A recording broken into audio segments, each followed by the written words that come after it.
తెలంగాణలో తక్కువ ఫీజులతో high quality results ఇస్తున్న ఏకైక సంస్థ తిరుమల్ ఐఏఎస్ ఇన్స్టిట్యూట్. పోలీస్ శాఖలో అక్రమ సంబంధాల ఘటనలు రోజురోజుకు పెరుగుతున్నాయి. వివాహితర సంబంధాలు పెట్టుకుని అది బయటపడేసరికి పరువు పోతుందేమో అనే భయంతో అబాసుపాలవుతున్నారు కొందరు కాకీలు. ఇటీవలే కామారెడ్డిలో జరిగిన SI lady constable operator triangle death mystery వీడక ముందే నల్గొండలో మరో ఎస్ఐ వివాహితర సంబంధం బయటపడింది. కానిస్టేబుల్తో ఎఫ్ఐఆర్ పెట్టుకుని తనని పిల్లల్ని రోడ్డున పడేశాడని ఎస్ఐ భార్య గుండెలు బాదుకుంటోంది.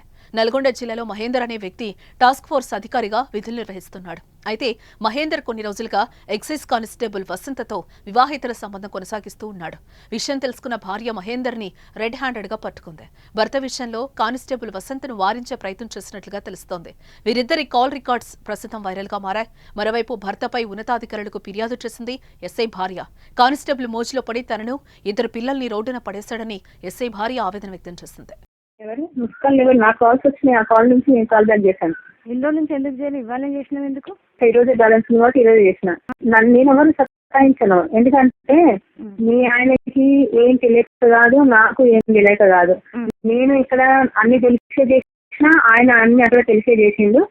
చేసినప్పుడు ప్రతిదీ చెప్పిన, ఇంకో మనం ఇట్లా తప్పు చేస్తున్నాము, ఇది ప్రపంచం ఎవరు ఒప్పుకోరు, మనల్ని ఊహించేవాళ్ళే కానీ మంచి ఆగండి. నువ్వు క్వశ్చన్ చేస్తే నేను మాట్లాడడం ఆపేస్తా.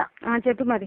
మనల్ని ఎవ్వరిని ఒప్పుకోరు, ఇది చేసేది మనం తప్పు అన్నప్పుడు ఆయన అన్నాడు, నా లైఫ్ మంచిగా లేదు, నీ లైఫ్ మంచిగా లేదు, ఏం చేసుకున్నా కష్టం చేసుకోవాలన్నా బతుకుదాము, కనీసం సంతోషంగా బతకొచ్చు అనేసి అన్నాడు. నేను తర్వాత ఏ మిస్టేక్ చేయను, నేను తర్వాత తిరిగి వెళ్ళను, ప్రపంచంలో ఏది జరిగినా, ఇంకేం జరిగినా, ఇంకా ఉల్టా జరిగినా, ఇంకా ప్రపంచం తిరిగి వచ్చినా, చచ్చిపోయినా కూడా వెనకాడను, నేను మాత్రం వెనుకకు వెళ్ళను అన్నా చెప్పిన. అంటే వెళ్ళాల్సిన అవసరం లేదు, ఎట్లయినా సరే ఏదైనా కష్టం చేసుకోవాలని బతుకుదామని చెప్పేసి అన్నాడు.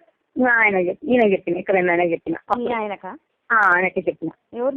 ఆయన ఏమన్నాడు, ఏదో పేర్లు నేను అన్ని పేర్లు ఎడక, మళ్ళీ ఇదే పేర్లు ఏంటి అదే పేర్లు అని అనకు, అర్థమైందా? నీకు అన్ని పేర్లు ఎడక, నీ దగ్గర కొంచెం మాట్లాడింది అని తెలుసు, నువ్వే పిలిపించినావు అనే విషయం కూడా తెలుసు. నేను నాకు అసలు మీ అడ్రస్ లేదు, నేను ఎట్లా పిలిపిస్తాను మిమ్మల్ని? అన్ని నెంబర్లు ఎడక, నేను అన్ని నెంబర్లు కనుక్కుంటూనే ఉన్నాను, అన్ని నెంబర్లు చేస్తూనే ఉన్నాను, అంత చేస్తూనే ఉన్నాను. నేను లాస్ట్ ఫైనల్ చెప్పే విషయం ఏంటంటే, నేను ఆయన పెళ్లి చేసుకున్నా, పాపను కూడా కన్నా, నా దగ్గర అన్ని ఎవిడెన్స్ ఉన్నాయి, అన్ని ప్రూఫ్స్ ఉన్నాయి. కాబట్టి నేను ఎక్కడో చేసుకున్నాను. అంటే మరి ఇల్లీగల్ కాంటాక్ట్ నాకు డైవర్స్ తీసుకోకుండా ఎట్లా పెళ్లి చేసుకున్నావు? డైవర్స్ తీసుకోకుండా అంటే, డైవర్స్ తీసుకుంటే డైవర్స్ ఎవరు, నాకు కూడా డైవర్స్ ఎవరు ఇయ్యరు, మీరే కూడా డైవర్స్ ఇవ్వరు, మాకు ఉద్యోగాలు అవసరం లేదు, ఏదో చేసుకొని బతుకుదాము, ఎట్లయినా సరే సర్దాము, బతుకు లేకపోతే సర్దాము అని డిసైడ్ అయ్యి చేసినాం. ఇగో నీ అల్లుడే నా దగ్గరకు వచ్చి మాట్లాడి, నీ అల్లుడే దొరికిండు, నీ అల్లుడికి పని చెప్పినా, నీ అల్లుడే దొరికింది కాబట్టి నీ అల్లుడే కొడవాలి.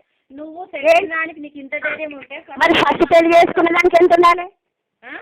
నేను ఇవ్వట్లేదు కదా దాన్ని, నేను ఏమంటలేను కదా, నామగుండ ఎగేసుకుని పోయి ఇంకా అనలేదేంటి? నామగుండ ఎగేసుకుని పోయి అనలేదేంటి? నామగుండ ఎంత వేసుకొని పోయి ఇంకా నాకు అన్యాయం చేయలేదంటే నామగుండ ఏడ చెల్తుంది? ఇవన్నీ చెల్లవు, నువ్వు మోసుకోండి, నీ బతుకు నువ్వు బతుకు. నీ మొగుడు వచ్చితే నీ మొగుడు నీ కోసం ఆరాటపడుతుండు, నువ్వు ఎంతమందిని మోసం చేస్తావు నువ్వు అసలు?